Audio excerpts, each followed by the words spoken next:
soki moto alingi ngai akobanda kotosa maloba na ngai tata na ngai pe akolinga ye bongo ngai na tata tokoya kovanda na ndako na ye moto oyo alingi ngai te solo atosaka maloba na ngai te mbote na bino bandeko balandi ya émission ye église réalité émission toyaka kosombeka na makanisi mpe kotefela na mambi matali ba Kristo toyebi ete bozali baike na ntango ye mpona tosombeki ya makanisi lisusu na sujet kitoko tozala yango mokolo mwa lelo omesano ndenge boyebi na émission ye tozalaka na moko azalaka mobia na mina biso na ye nde totefelaka tosombeki na makanisi na basujet Miki, merci na DG Peter Tiani, merci na bandeko baso bakokamba biso na régie, merci na Réveil Coupa, merci à Belgodor au Mutombo, basoda ya mpiko ya émission et église et réalité. Kasi Mikolo Mileki, Tolobela Kibongo, les pardons et la restauration. Bato ebele, basepela ki na CG ENA, kasi mingi penza, bandeko mingi balobete, bosisa ki yangote.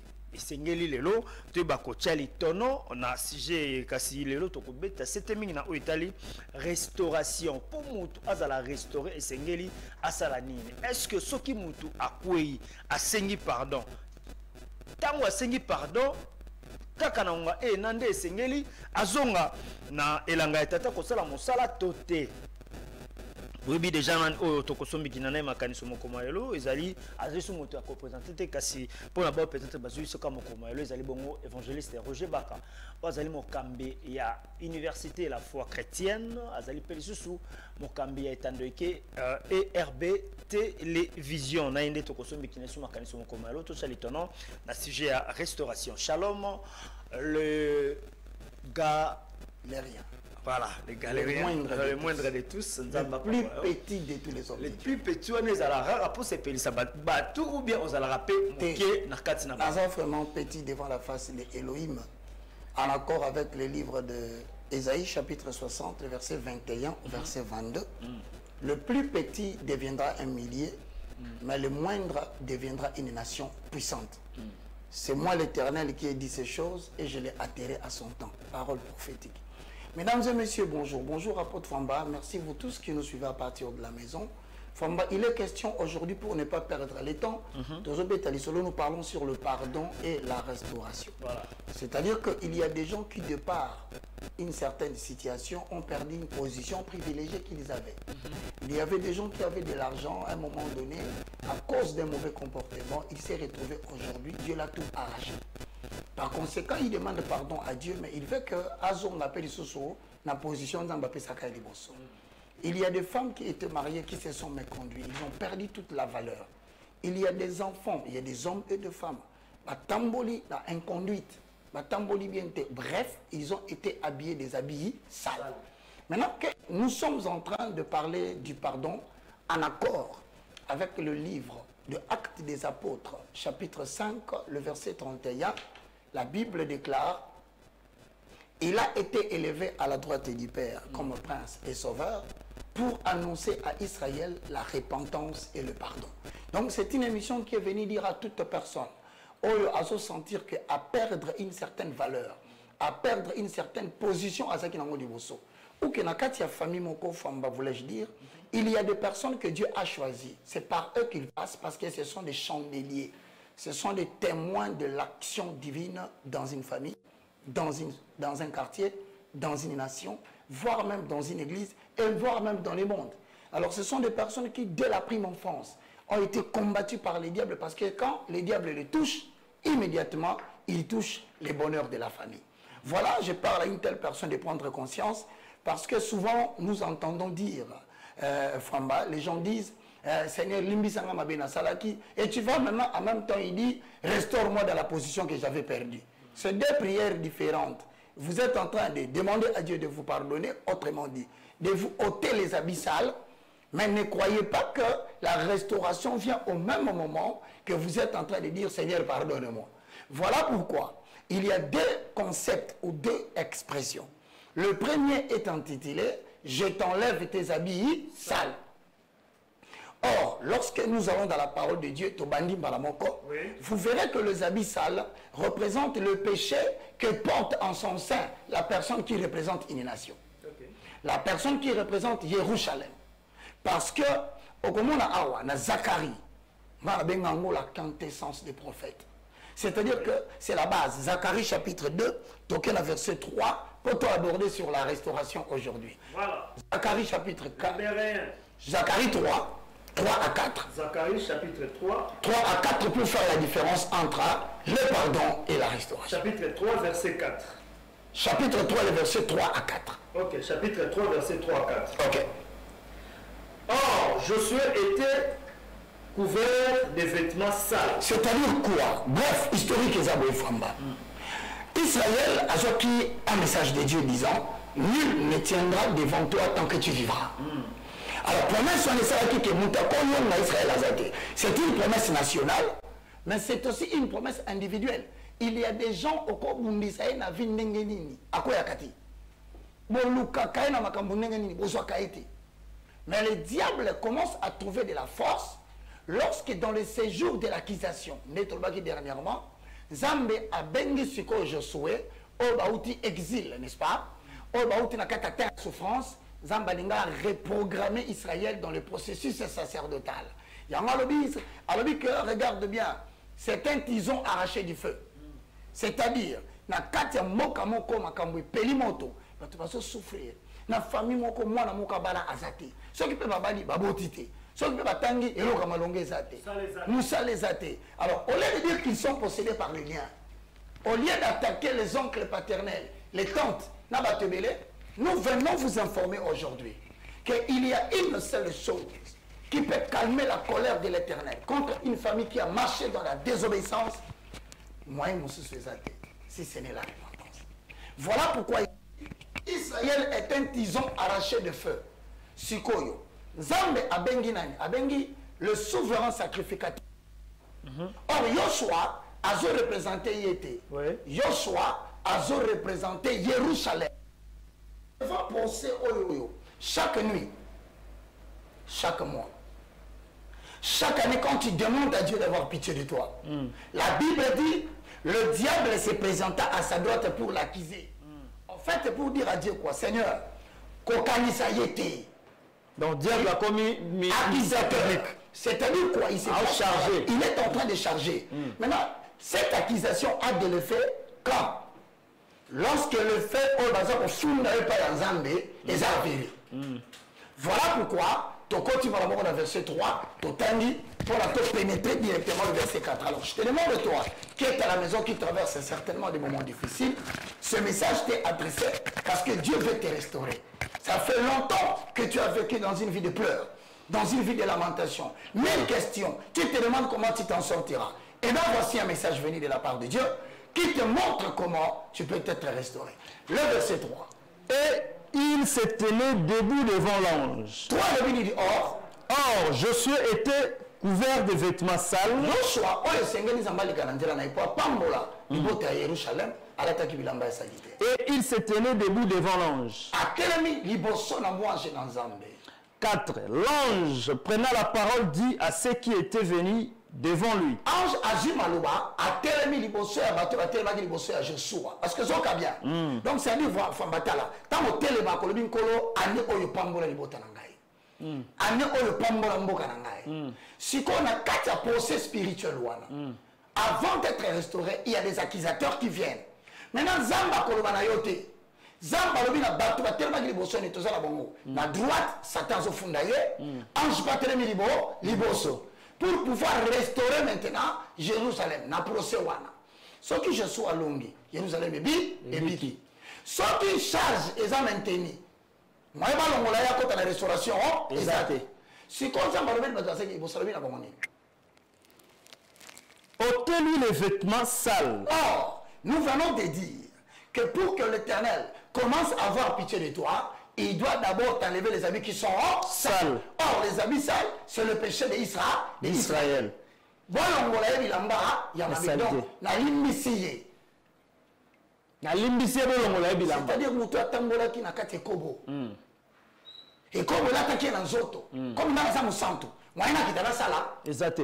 Quand on a un niveau de sikoyo, tout ce qui est verset. Sikoyo, nazo pesa na wana polani parce que lelo vraiment photo ko ta restaurant eza na bandeko belé na émission tiko le casito et au Martin na otali ki ndumba ya basali ya Nzambe mais c'était terrible monsieur bakomo kanela bazo tinda message à non c'est normal yeba que na kati ya musala Nzambe tozana des semences tozana blé ivre na blé bato ivre siko eza bato balingi sene doctrine te mato nazo te ya ba koma tina likanisi batelanga poison parce que ozo déranger petit commerce na bango ozo arracher bango ba mpate o bango ba bisa bango yaka na 10 000 $, yaka na lupango yaka na voiture yaka to chocolat yo pose à la restaurer ah biso tozo bisa bango Nzambe aza mukolo wolo mukolo argent contrepartie ezate c'est-à-dire aux hommes ko pesa été to la kisa okaka procédure Hollanda pour oza la restaurant parce que ba il veut ba se pela ka bongo te mais bazo l'exactant na bango parce que biso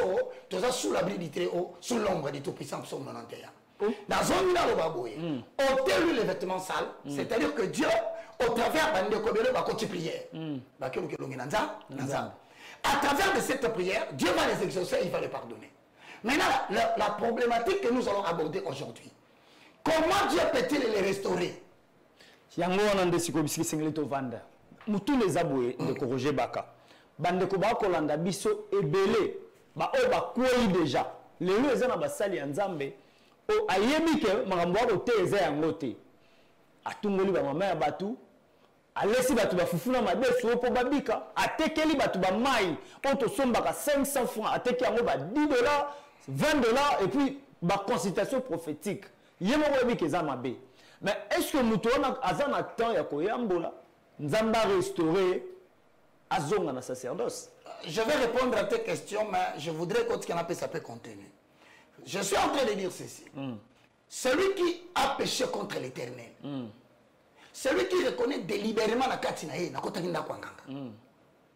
Celui qui reconnaît que mon corps est devenu l'instrument de l'iniquité, pédérasme, lesbianisme, la magie, la prostitution, l'abandon du respect des lois de l'Éternel, les renversements des valeurs spirituelles. Aussi, au côté qui on a négocié, moutako sayote, et un eloko mon côté au coco sans zambe, alongola yobi lamba salito lati, à part on se repentir. Parce que la Bible dit, celui qui cache ses fautes ne prospère pas. La prospérité n'est pas sur le chemin de celui qui cache ses fautes. Voilà pourquoi. Comme dans Actes chapitre 5, 31, la Bible a dit prince et sauveur. Ce que moi je pense pardon, c'est que Yende a même lieu repentance. Et par conséquent, au-delà de la repentance, il t'accordera le pardon. Vandu et Fwamba. Dans le Bible. Tangelama verset que ne peut étaler d'abord matière. Vois, je t'enlève tes habits de l'iniquité. C'est-à-dire, l'Éternel est juste et fidèle pour pardonner. Moutounion sort et ça qui nous sert dans Zambé. A komi kobima na serment pour l'église. Église est quoi? Et quoi?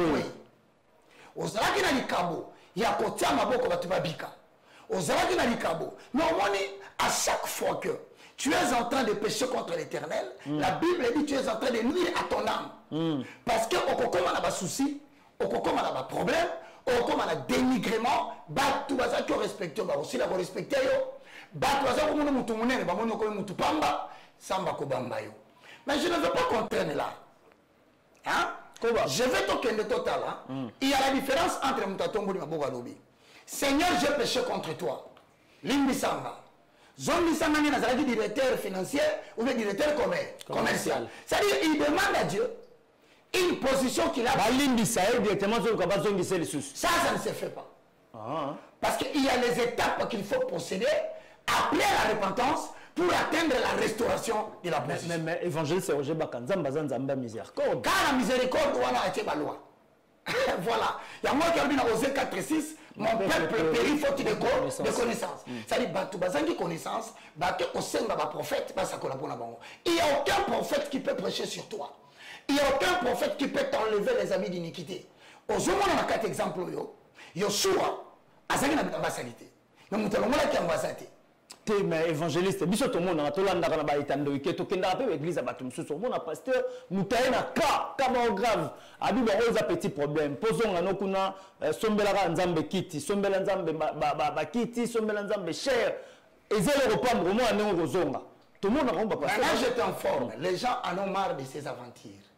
Ils en ont aventure. Les gens en ont marre parce qu'il y a des gens qui suivent cette émission, ils ont donné de l'argent et de l'argent. Peut-être que je répète et je suis sincère envers ceux qui sont là, parce qu'il y a des gens qui souffrent, mon frère.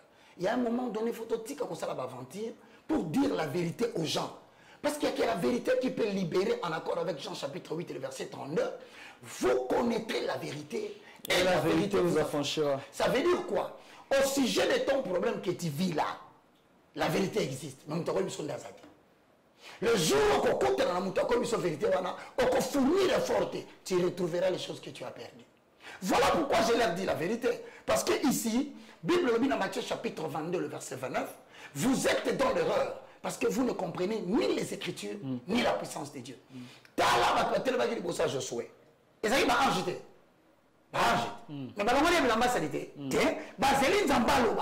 Il n'y a que Dieu.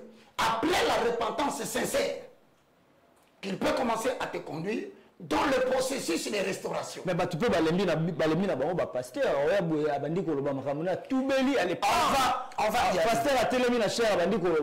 y arriver.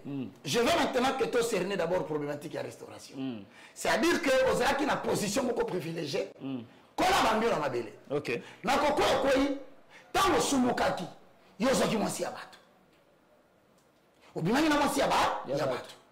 Ça ne doit pas être au milieu de l'ibali de 3-4. Au kotanda kwa depuis au kotati lelo, ta vie n'est pas bonne. Au salama kambomo ko conscience na ko suyer. Tu as les habits sales, mais tant que verset 4 aussi dit ça, au monde on peut t'enlever les habits sales, mais par la grâce de Dieu, on peut te revêtir des habits de fête. Ôtez-lui les vêtements sales. Puis il dit à Josué, vois, je t'enlève ton iniquité. Est-ce que je comprends le format? C'est-à-dire ceux qui ont besoin de la deuxième fois, au commissaire la sous salité. Mais moi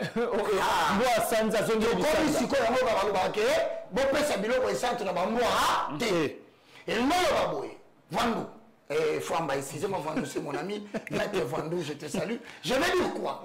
Ce qui va se coller là-bas, avant et Kaoukabala Tamananzoto, il faut moi yabi. Et bima. Est-ce que ça va faire Kaoukana? Si quand c'est moi limité, et la main est Kaoukanani. Non, pépé. Quand il fallait Kaoukako, et où mais. Voilà. Ce qui est Kaouki la quête à l'humidité, tu as la naso. Il faut moi yabi. C'est-à-dire, tant moi, les autres étaient là-bas, et la maison c'est là.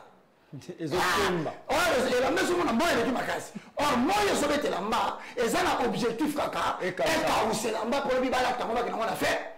Yonde lamba comme qui salité. Faut que tout nazo représenter elamba. En fait elamba ce que je suis salité au lata qui on a nzoto il faut balongola. On se comprend une métaphore nazo salela.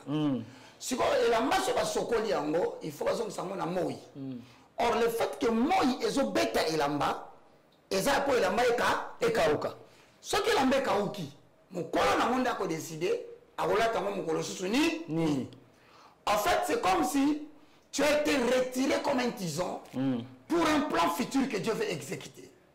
Moutounon soit en état de difficulté et à simalisum. Moutounon soit se comporter qui bien t'est, à abandonner qui la quantité de l'éternel, à se relâcher qui na makamba principe nzambe ce qui a quoi il faut connaître le processus il y a moi ezobete lamba pour lamba et kaouka et l'union lobani na processus ya restauration comment la mutabite kolo au pesa kinga mbongo zongi sama sur zonga mutambongo wa famille Dieu t'avait élevé au comment on maman na bino mais il kola ko miti no mabe et yo quoi pas ce côté de la famille. Maintenant, il faut que Nzambe a restauré. Il y en a un peu ce qu'on va trouver. Maintenant, sur ce Nzambe pardon. Doit savoir maintenant que à Kolekana c'est na moi pour Kaouka.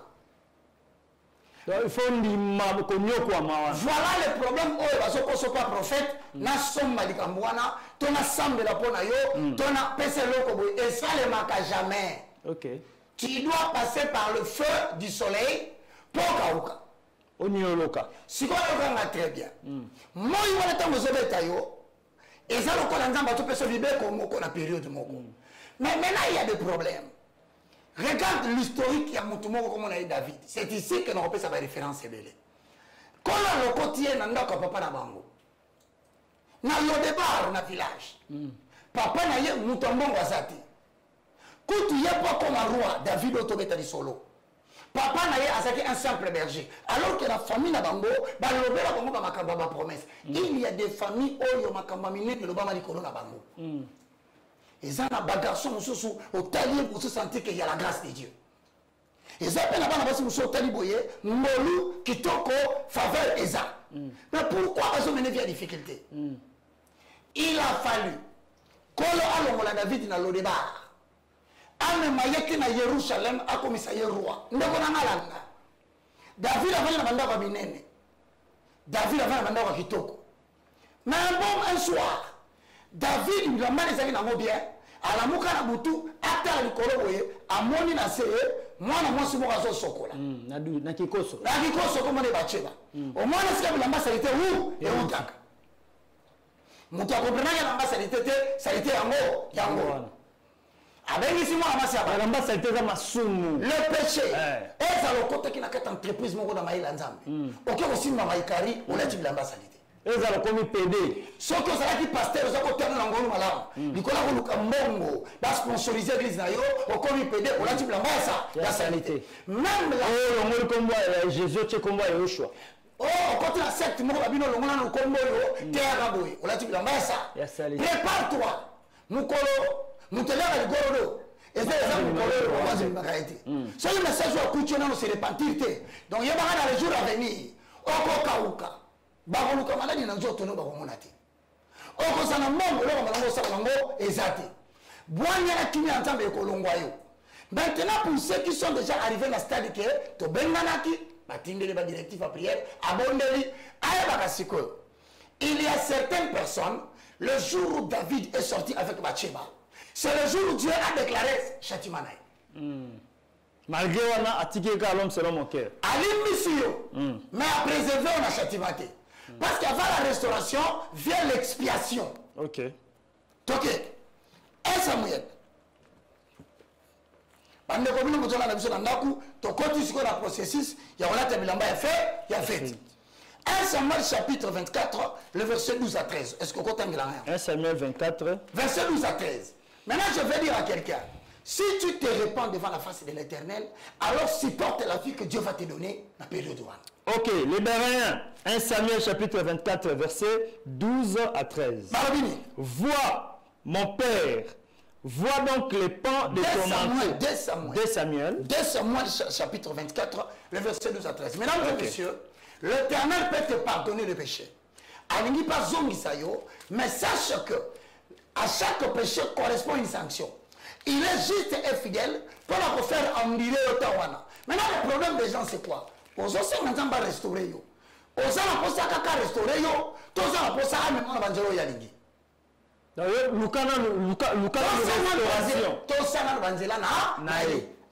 après restauration. Après le pardon, celui qui va te remonter le chemin que tu vas suivre. Ok.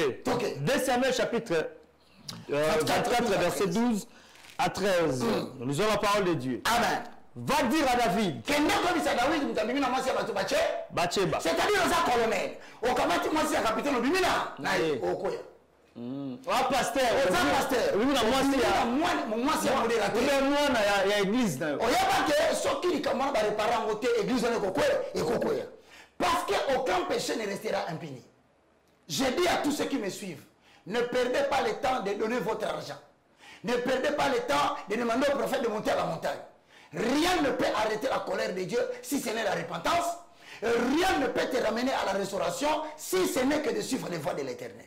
C'est que le pasteur Oyo, Moutaï Bimbongo à l'État. Pasteur Azoe Bissaye, il y a un dixième dans Bongo, au moment où on a Kobik. Tanga mon cher. Au moment où on a occupé Makamboana. Tanga mon cher Oyo. C'est-à-dire qu'aujourd'hui, tout ça va louer à continuer à être mon saloyo, va escroquer tout tellement qu'à la fin, réaliser le truc. La restauration, ce qu'on a dit solo. Va dire à David, ainsi parle l'Éternel.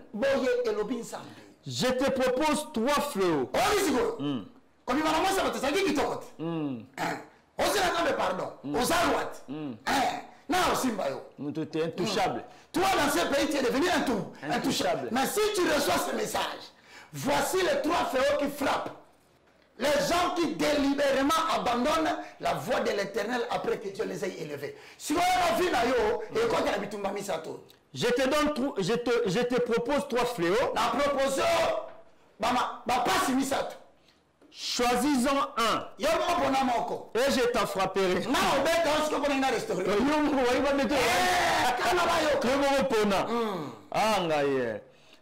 Gad alla vers David et lui fit connaître la chose en disant: veux-tu cette année de famine dans ton pays? Donc c'est-à-dire que non seulement qu'on dirige l'entreprise. Entreprise est quoi il y a 7 ans.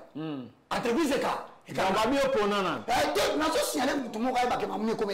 Ok. Ça fait beaucoup de temps. On est sans côté. On a bon côté. Depuis quoi il y a? Investir un peu dans la société. Non, soit ça la question bakati. N'importe quoi dans solo, à la situation moko, ça fait partie des châtiments de l'Éternel pour te conduire à la restauration. C'est-à-dire, si cet temps n'arrive pas, au télématique. Donc, il y a un mais si tu donc donc ce bébé économique, tu es tombé, tu travailles pour ne pas avoir un bon salaire, tu travailles pour ne pas gagner quelque chose, au risque et péril, aux Anglais au risque et péril, aux Anglais ça fait partie des sanctions. Il y a même l'église. Il y a un pasteur qui a succès. Ça a succès ma carte. Deuxième sanction. Deuxième. Ou bien 3 mois de fuite. Ou bien 3 mois de fuite devant tes ennemis qui te poursuivront. Après ça, il y a protection. Souvent, je signale que c'est pourquoi, avant de commettre l'adultère, l'impudicité, de toucher à la magie, même les autorités politiques qui nous gouvernent, elles à la présidence, elles à la Sénat, elles à la Parlement, gouvernement, même les pasteurs, je parle de tout celui qui détient une certaine parcelle d'impérium donnée par Dieu. Si tu commets l'erreur d'abandonner délibérément l'Éternel, Yokaka, pendant combien de mois? 3 mois.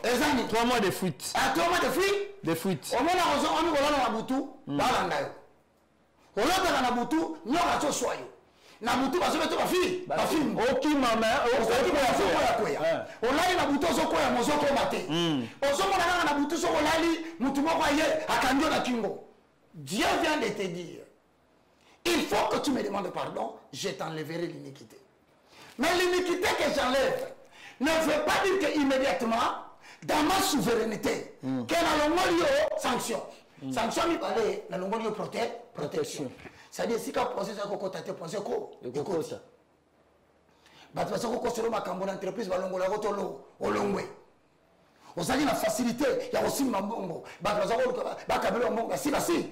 Mais évangéliste Roger Baka, ils ont te belé le loba lobarango. Il y a un zambe ya kama lembe. Mais ce que passe ça, on dépend nganga. Niku apesio. On a mis informé yo. Ça on une étape pour nous okola mbamba. Kolula yango kona kokola na yango te. C'est pas plutôt na baoba parce que vous attendez mais tant que kokola et kokoma zeto ko batela banyama nyoso na kati na zamba. Pour nous kola ka mbamba parce que bakolia mbamba. Quand le diable te donne avec la main gauche, sache qu'il te prendra avec la main droite. L'élévation ne vient ni de l'Orient ni de l'Occident. L'élévation vient de l'Éternel. Je dis à quelqu'un qui me suit, attends à ce qu'on a banganga basupima yandengeni. Et l'autre chose nous kokozoate la namate oyo et aux hommes qui sont pas ensemble. Si comme on vient à Moutou, à comment on a la protection en Zambété. Habiter on a mitiki nanga nazana kisi pour l'homme va diagnostiquer le cancer du cerveau. L'homme va diagnostiquer le cancer des seins. Maladie de l'homme malaria, l'homme typhoïde. L'homme va faire l'opération, l'homme va faire la bouée.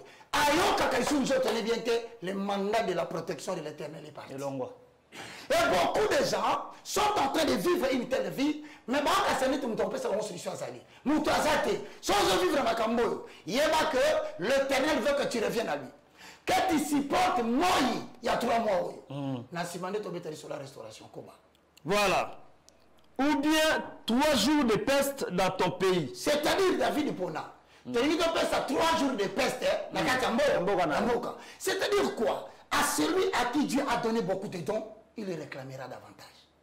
Comment tu as toloté dans la binzambi mingi? Nazala makabwebele. Ngana génération yangai. Kaka génération zanga. Kaka lolo mozo beta tolo ke kola pesa ebele wana. Mukola konsoana likambi de libérer. Façon mon châtier à la hauteur de la grâce qu'il t'a donnée. Donc je dis à quelqu'un qui est là, à retenir le verset le baka, moi l'Éternel, je te châtie comme un père châtie son fils. Mais la carte à châtiment, il y a mis ça, tu vois, 3 jours de peste, format. Moi le baboye. Ça dit que nous bella bella na mboka bazo kufa. Na famille nous dans kufa pamba pamba. Bolamuki boye ina ne plus tard moko akei. 2 ans mususu akei. Bokomi ko banga ko le loko utu api. Mais est-ce que tu as le boni David aponaki? Allo bini. Maintenant choisis et vois ce que je dois répondre à celui qui m'envoie. Ah, au moins est-ce que la question période où Israël a soumukaki, qu'on a des en exil. Donc exil, ça fait partie de une des punitions que l'Éternel châtie bateau batambola qui n'a pas été. Parce que en dehors, il y a zone, il y a protection. Si vous avez la bonne ligne, mon cher. 14. David répondit à Gad. David a dit Gad, le prophète. Je suis dans une grande angoisse. C'est-à-dire quoi? Regarde. Lorsque tu abandonnes délibérément l'Éternel en tant que ministre de l'Éternel, en tant que ministre de puissance, en tant que moi, dans mon famille, on a loko tipo avec sa famille et 5 mois qu'on vivrait. Je suis quoi dans un angoisse. Donc, on a vie à Kobanga. Tu vis, mais tu n'es pas sûr de lendemain. Tu vis, mais tu n'es pas sûr qu'on va vivre longtemps. Façon Zobele là, façon Zokonde là, façon Makambozo Kendele, tu as l'impression que Mikolozo a beaucoup. Oh, tombons entre les mains de l'Éternel, car ses compassions sont immenses. 7 ans, Yanzala, 3 mois, il y a bien aimé Holandanga, surtout Moutokolanga Boy. Kolagano Wisobaka, n'a pas sur 3 mois. N'a pas bon salaki, Banguna no Holanda. Liberté, c'est pays, mon cher. N'a pas sur Kakanda, Kakana Tomba, la première idée à la s'attaque. 2e année à lancer. Les temps de comme on a 17, n'a pas contacté la Katisika Malili. C'est pour dire que les gens battent la famille n'a pas. Il y a des gens matin, midi, soir, c'est la coco et la yo. Ne leur donne pas l'occasion de trouver une cause valable. C'est pourquoi tu le si la bête solo nanga, n'ina bisope nandako. Et ça n'a pas de loka kokufa. On sait qu'à Kanabango moye bakate. Balinga makamune beba, yoye bakate. Lelo na ko bisayo, zonga, koye pa inanzambe. Olo quoi pas bato po, pas nzambe balobi ya la misère, la miséricorde. C'est pourquoi j'ai dit à quelqu'un, quelle que soit prostitution salaki, rentre vers l'Éternel. Si t'es châti, il aura pitié de toi un jour. Nabina mutumo asimba kisi, a bébé simbolu yon se zamba pese que na koyemba, reviens. Si t'es châti, il aura la miséricorde.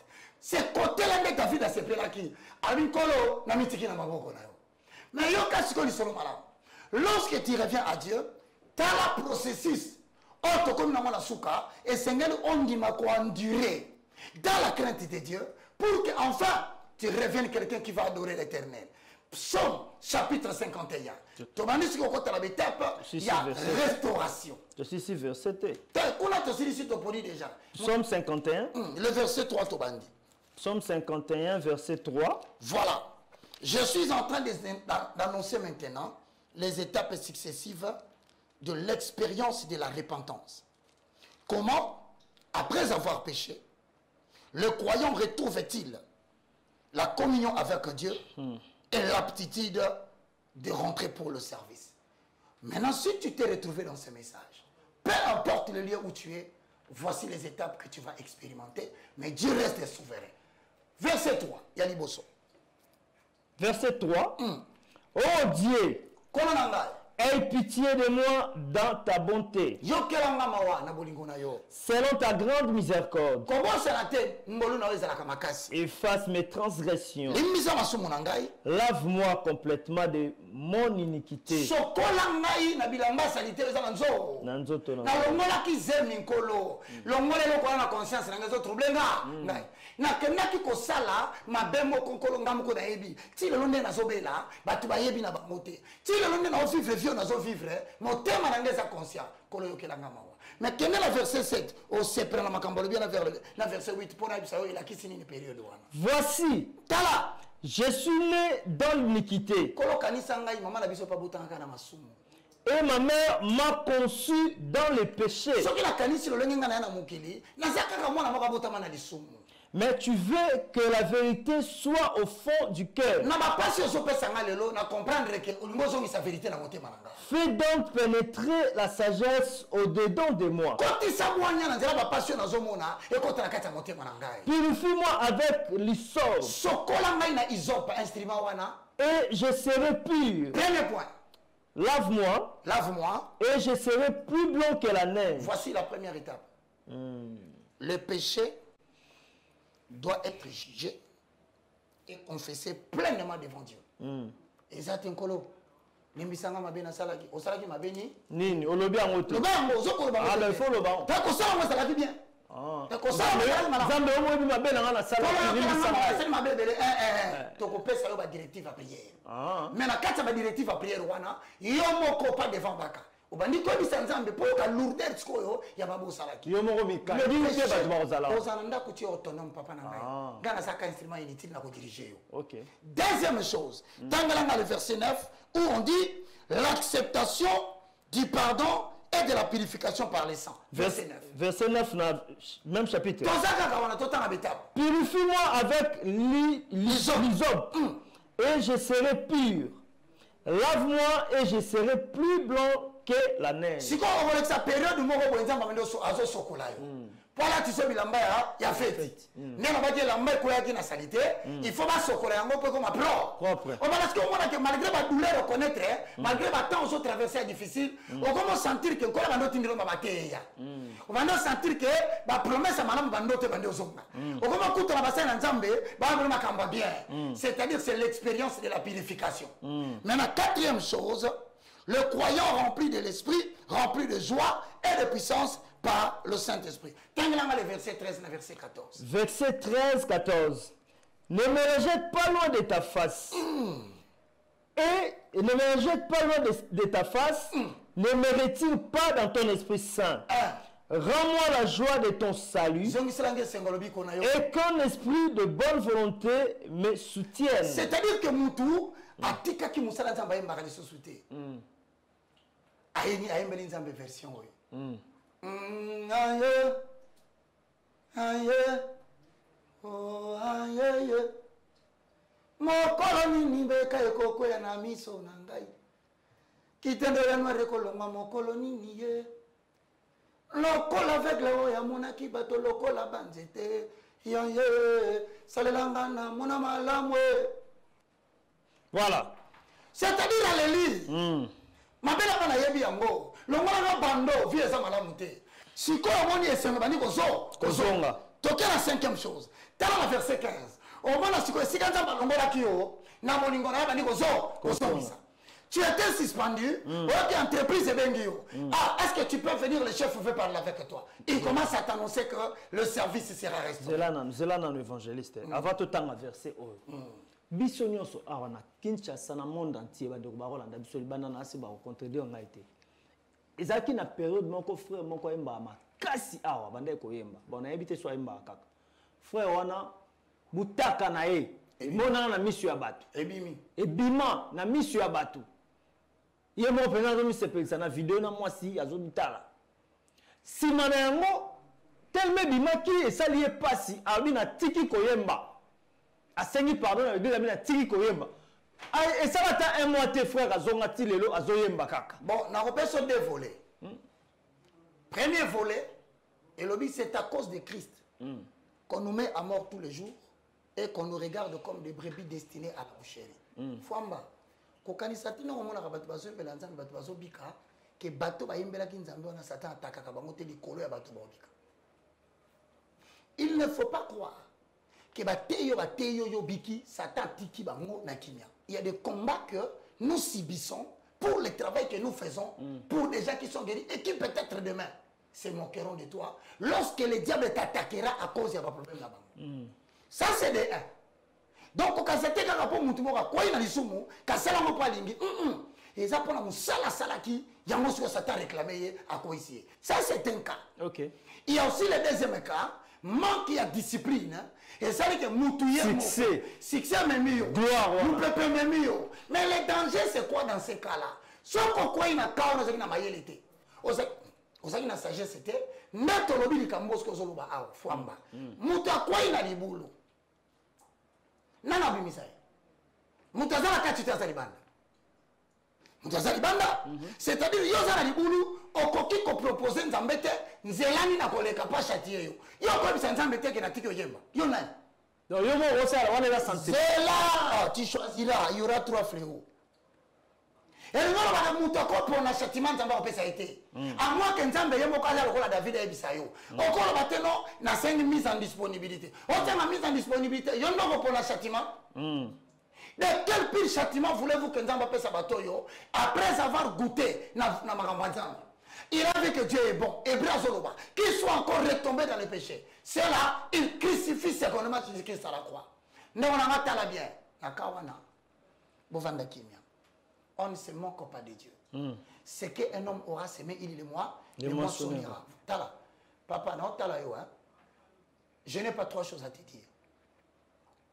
Ce que ça n'est l'eau bambaka mutu na mabele. Ce que ça n'est l'eau ba pasteur ba kouyi. Attendez mon moninga na zo te ya yo boye. Na zape na batunanga ya bana basi royaume ya bana basi bazo bongisa, boke no kokita baka kaputula. Exode 28 et 42. Beaucoup ici caleçon. Baluka kabasa nzambe kaka na ba na basi. So landangai. Kolanda tino mo so modele makasi mikolo. Ndeko masi. Kolanda tendenge okomosa lanza makasi. Et ana mutu moko bazo préparer akwa isayo. So la longue wana te. Babandi ko lukola ba problème gauche à droite pour pas salir réputation na yo. Si ko yo ko so landa maté oyo, conserve-toi pur par la prière et par la vie de la sanctification, en sanctionnant chaque action de ta vie par l'appel de l'autorité des Écritures. Ce n'est ni par la force, ni par la puissance, mais la force vient de la prière. Maintiens ta vie dans la prière et tu verras que de moins en moins tu tomberas. Mais c'est pour dire tout simplement à votre bol en abisso. Si tu es en train de nous suivre, David est en akoyi. Koraebi c'est moi na oyo botine na lisuma okufa. Kolelate. Punition. Et ça n'a pas tout à perdre les bana. Et ça n'a pas basi basala ba désordre ba longola ba zemi ba tambola ma beti lelo aluka mwana so azoyate. Bien que ce n'est pas le cas de tout le monde. Il y a des gens aujourd'hui à Zanapoto, 7 ans, 8 ans, 10 ans, il ne fait que tourner en rond parce que la vie qu'il mène ne reflète pas Moutonza Babimisa Kanandako. Ba teka partir le pas mon poyo kende poto. Ba teka le pas mon mubimba. Même maman a mis ton voyage binza benabiki. Mais le lot de Provandikona, qu'est-ce que tu as fait de bon pour les gens qui sont ici? Voilà pourquoi je dis maintenant, la restauration, c'est le phénomène par lequel Dieu, après avoir pardonné ton péché, il te demande maintenant de respecter toute cette procédure que je viens d'annoncer. Mais voici ce qui est bon. Job 33. Job 33, tout le monde pousse en école, quel a souka ya émission na biso. Toko tanga lomba mo penza. Job chapitre 33. Le verset 14. C'est là où on comprend que nous sommes au temps de la grâce. C'est-à-dire que processus y a restauration en Saint-Testament. Soit Zaki Moulaï, comment on a mukuse. Mais à mukuse, il faut yoka, à l'obini ni pona yo. Même si on est hôpital, mais sans ce soit tu peux retrouver la chair. Tu peux rentrer en os. Parce que l'Éternel, Dieu, quand il pardonne, il oublie. Et avec son Fils Jésus-Christ, il a ramené aux enfants d'Israël Job 33, la repentance et le pardon. 33. Verset 14. 14. Dieu parle cependant, tantôt d'une manière, tantôt d'une autre. Et l'on y prend point garde. Yo te sako luka ba solution, peut-être tu prêter attention à la vidéo. Il y a mon détang balobeli poso. Comment mon cher? Il parle par des songes. Nabuto lalaki o lotindo to ba beto machette. Alobela ki ke mabozo sa les ouvre la porte. Par des visions nocturnes. Nam na mbetu tango lali na butu o lota bandoto makamwa bezo ya. Quand les hommes sont livrés à un profond sommeil, tango mutalali pongia makasi ndoka mutasutuki na pongi. Jésus te. Ba lukayo o fongoli porte. quand ils sont endormis sur leur couche, alors il leur donne des avertissements et met les sceaux à ses instructions.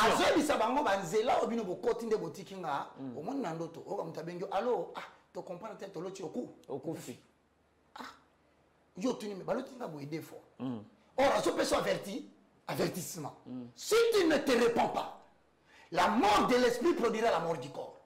Monsieur Somo, les gens ont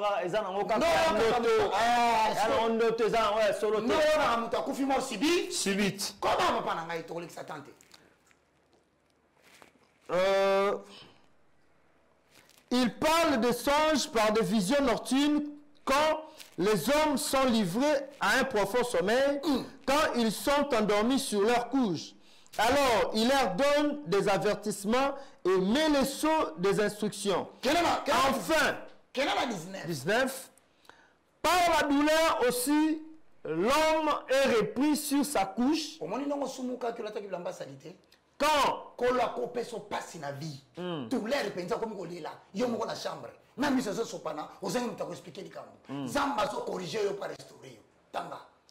Quand une lutte continue vient agiter ses os. Aux articulations. Tout ça, ce sont des choses que Dieu utilise pour te ramener vers lui. Alors il prend en dégoût les pains, même les aliments les plus exquis.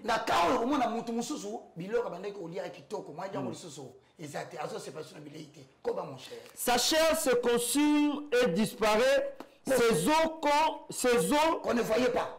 Qu'on ne voyait pas sont mis à nu. C'est-à-dire comment la mutu correction pour la restauration. Pour son aïe kondi, abeli maladi miku ebi, a comme ça kutana mutu so ah ya yo kondi ya. Baby bende. Baby bende ni. Abeli te, nkolo na ye, aso restaurer tanga. Son homme s'approche de la fosse. Bon ina ezo koma na libulu ya batu bakufa. Et sa vie de messager de la mort.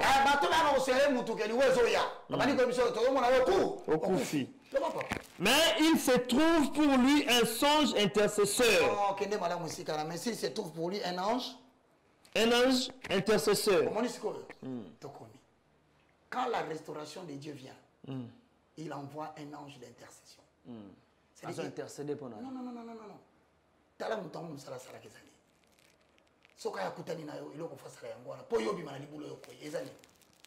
Un d'entre les mille qui annonce à l'homme la voie qu'il doit suivre.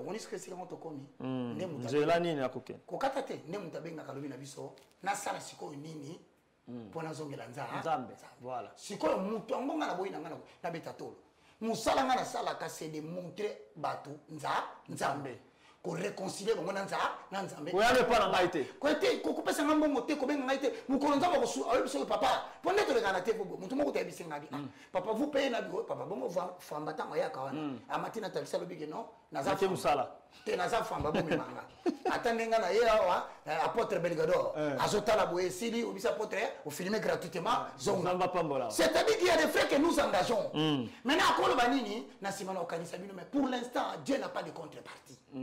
Si ko tala ange intercesseur musala na ye abando l'action nzela ya kolanda après ça dit Dieu a compassion de lui et dit à l'ange. Si ko tango la kise nzela falanda nenzamba yokeli mutu na mawa abayi sisko ange neni. Délivre-le. Bo délivrer ye akufate.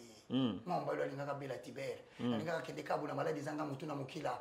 Bolimbisa ye diambaza komela bolimbisa ye cocaïne melaki zota tambola ngabe et ye pitié de lui. Koba. Afin qu'il ne descende pas dans la fosse. Akota lanzila ya kufate. Ko batu baluka ki babeta ki maboko. Azo kufa zui amoni nkola yokeli yoma. Koba. J'ai trouvé une rançon. Na zui eloko na kopesa na place na ye. Et sa chair a plus de fraîcheur qu'au premier âge.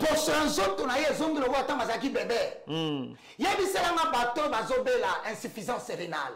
Si tu confesses tes iniquités, il est juste et hémorroïde interne. Incurable comme le sida. Dis-lui, ce n'est pas Baka qui guérit. Si tu reconnais que tu as péché devant Dieu, tu demandes sincèrement pardon. Moi, je me retire. Tu verras comment il prendra ta chair au zona. Moi, je suis celui qui a connu la colère de l'Éternel. Maman n'a même pas eu au Kosale Lanzambe. Maintenant, âge d'adolescence, na koti nanzela basi. Na koti nanzela janspile. Na koti nanzela kobina. Sala lo enge, mukolo moko. Joe Roger. Baba ngana Rogers. Na kela me mali bende bonaki ya koto ku eleli. Na zonga nanda kubwe douleur bandi komata. To kesali sa contrôle balobi nanga nazala kana appendicite na botama nango bandakala. Appendicite zalaki calme pe munaka masumu de. Ah masumu koti na nzoto appendicite akrake. To zongi des opérations na sana hernie bilatérale. C'est-à-dire moko koto yo na mususu koto. Deux hernies. Balobi nanga le 10. To ça le 10 décembre 1996. Babi nanga le 23 décembre ba ko opérer nyo mibale. Le temps to zongi nanda ko na sali rechute na butu, ba zongi sanga makila. Makila zokota mema ngai na bando zomisa bilongo na makila na lamuki na sutuki na moni bakanginga na sena mai bazui basinga batenga 2 jours après na loti bakotinga na kata mire moko bobani na bakanga mais le boko ranga ndezo simba kaka boye donc je devais mourir parce que j'avais abandonné Dieu. Écoutez la bonne nouvelle. Tokyo ko sala examen la clinique ngali ma oezalia bakanginga ina nani hépatite virale du type C. Celui qui détruit les temples du Saint-Esprit, Dieu te détruira. Pancréas n'a comme fou, fouti. Nena Zalagi wana na perdre de 80 kilos, n'a comme pesé 48. Il y a de quoi dire que j'ai eu le sida. Nous autres, ça comme ça le yenge et Sidi Valère. Mais j'ai entendu une fois qu'il m'a dit, je suis l'Éternel. Si tu te répands, je pardonnerai tes péchés. Et je ferai de toi le serviteur, le messager de ta génération. Elle est déjà décédée. Elle m'a montré la voie. Parce que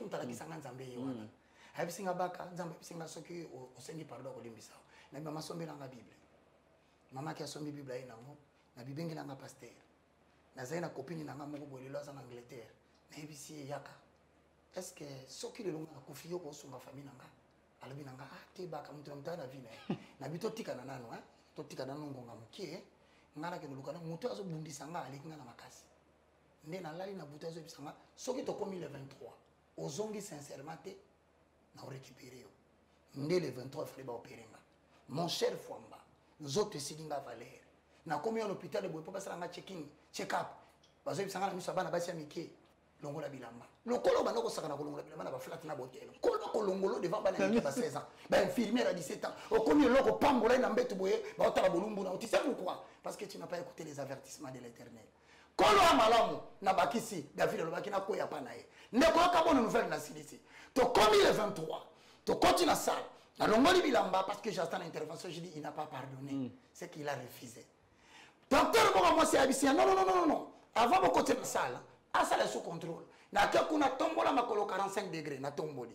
bato ba mina basala ka contrôle ya hernie na ni bazo ka musabi ba kotisi excusez-moi na ba testicule na yo ba tindikiti na kati tango kotisi boye atuninga osoka ndeni na ebisi pasi na zoka za musapi na yo ah no tout est là musoka tena pas musapi na yo sanga pasi abandeli abetinga ya papa pour ça soit betinga na mona mbuma mogebi mbuma bimite akamati papier asali enveloppe akomi atira kati apesi papa abibo kene na kitambo bosa contre expertise ya examen bozonga mbamo to komi na kitambo balongoli bilamba ba mekabo na bi c'est son vos doigts qui me font mal na yo ke côté to zonga à l'hôpital docteur akokobisa papa na bisote azoba il s'est passé quelque chose de bizarre ozana mwana na yo hernie bilatérale de bunki donc mambote a oza masapote mo vivant utanga na botama kati na mokila yo na mona na no fatire te avis de coupure. Voilà. C'est-à-dire, bien aimé, il y aura un jour Dieu va te demander des comptes. Amen. Mais je préfère qu'aujourd'hui que tu profites de cette occasion pour donner ta vie à Jésus.